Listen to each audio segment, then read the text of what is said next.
Bonjour Muriel Hadassin. Bonjour Valérie. Vous êtes formidable, vous êtes magnifique, vous allez me dire...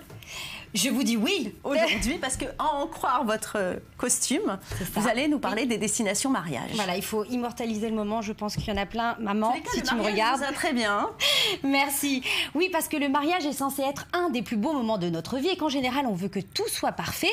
Eh bien, je vous ai choisi quelques petites idées originales et parfois insolites pour marquer ce grand moment. Alors, dites-nous.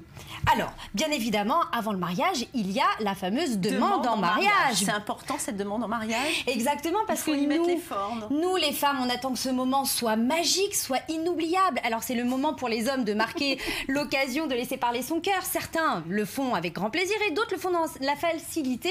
Je me suis dit que peut-être qu'ils avaient été un peu en manque d'imagination, qu'on allait pouvoir les aider. Absolument. Première idée, dans un parc d'attractions. Alors là, vous allez mettre votre chérie au tout devant d'un manège, comme l'image ci-dessous, et vous allez lui préparer votre demande qu'elle pourra voir juste à la fin seulement en récupérant la photo souvenir après l'effet garanti de ce manège. Ça, c'est sympa. Autre idée complètement folle, mais ô combien intéressante, qui pourrait nous faire rêver, pendant un saut en parachute. Pendant un saut en parachute, votre chéri vous demande votre main, ou bien encore en atterrissant, il pose la pancarde sur l'herbe, et puis vous atterrissez avec la belle demande, double effet garanti. Puis dernière petite chose très mignonne, avec l'aide d'un dauphin, où on a mis un petit message dans son bec. Bon, écoutez, pourquoi pas. Mais après la demande, bon, une fois que vous l'avez accepté, évidemment, Muriel, parce que vous ne prenez pas n'importe qui. Je suis très difficile, il faut faire attention. Le mariage. Tout à fait, le mariage. Alors, des choses un peu insolites, comme par exemple célébrer son mariage dans les airs. Pourquoi pas? Alors, non pas dans un avion, mais sur une plateforme qui vous élève à 50 mètres au-dessus du sol. C'est très tendance. Qui est en ce moment à Tel Aviv, d'ailleurs. Exactement, allez tester si vous avez envie. Voilà, vous pouvez faire même un saut à l'élastique après avoir prononcé vos vœux sur cette plateforme. Ensuite, le Lord Cricket's Ground à Londres. Et là, les fans de cricket ne voudront pas rater l'occasion de pouvoir se marier dans l'une des plus fameuses arènes sportives. Et le pack mariage comprend 2 places pour un match amical. En plus. Autre idée, on part aux États-Unis, à New York, le grand cyclone, le grand 8 cyclone, qui accueille chaque année une douzaine de mariés de façon un petit peu insolite et informelle, bien évidemment. Et la cérémonie se passe dans la zone d'embarquement avant de fêter ça avec un grand looping sur le grand 8. Et puis pour les gourmands, les tatoués et les fondus de dessert, je vous propose le Voodoo Donuts dans le Portland, dans l'Oregon. Et bien là, en fait, le Voodoo Donuts, ils sont un peu connus pour ces sucreries un peu inhabituelles en forme de vaudou, mais somme toute très très bon. On fait la queue en général pour y aller. Ouais, c'est particulier quand même. Alors vous nous avez proposé des choses qui sont un petit peu originales quand même, mais si on est un peu plus classique, qu'est-ce que vous avez à nous proposer, Muriel? Classique, mais somme toute mais chic. Très chic et très original. Et bien, dans un train, par exemple, pour les romantiques, je vous propose en fait d'embarquer à bord d'un voyage sous le signe du voyage, à bord de l'Orient Express. Et là, d'abord, vous avez un décor qui est somme toute incroyable, mais vous avez des prestations additionnelles très intéressantes, comme de l'accueil musical au départ, des caricaturistes, des cadeaux pour vous inviter, et puis une enquête policière sur les pas d'Hercule Poirot. Donc ça me paraît très original.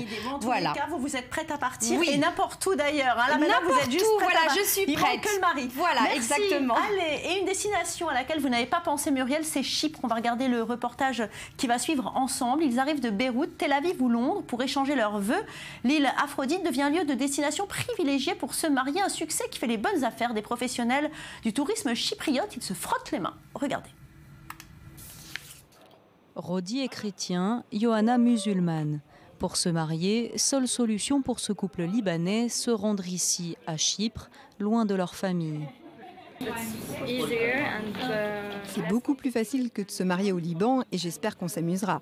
C'est une nouvelle expérience. Au Liban, comme dans d'autres pays du Moyen-Orient, il est quasiment impossible de célébrer un mariage entre 2 religions différentes. Les agences de voyage comme celle-ci ont donc trouvé le filon et organisent des voyages, mariage inclus, sur l'île de Chypre voisine. Cette année, les demandes pour les mariages civils à Chypre ont augmenté plus que les autres années. Nous avons le sentiment que les gens préfèrent se marier de manière civile et voyager à Chypre car c'est proche et pas trop cher.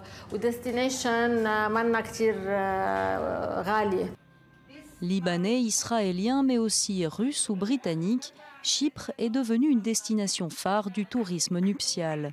Et alors que leur économie peine à se relever de la crise financière de début 2013, les professionnels du tourisme chypriote saisissent l'opportunité.